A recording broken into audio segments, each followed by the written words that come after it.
విరామం తర్వాత సఖీ కార్యక్రమానికి స్వాగతం.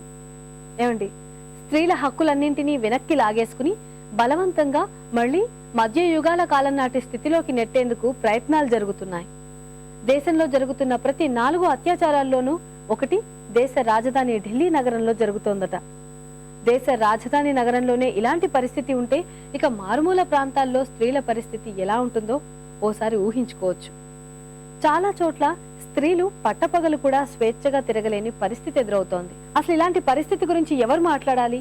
స్త్రీల హక్కుల కోసం దశాబ్దాల పాటు కొట్లాడిన మహిళా మేధావులు ఈ పరిస్థితి ఇలాగే కొనసాగితే స్త్రీల పరిస్థితి బానిసల కన్నా హీనంగా మారుతుందని ఆందోళన పడుతున్నారు. నిజంగా స్త్రీలుగా మనందరం ఏం చేయాలో ఆలోచించాల్సిన విషయం ఇది. ఏమంటారు మీరు? మీ ఆలోచనల్ని, అభిప్రాయాల్ని సఖీతో పంచుకుంటారు కదా. మా చిరునామా సఖీ, ఈటీవీ 2, రామోజీ ఫిల్మ్ సిటీ, హైదరాబాద్ 501512. మా ఇమెయిల్ ఐడి saki@etv.co.in. మా ఫోన్ నంబర్ 04023556540.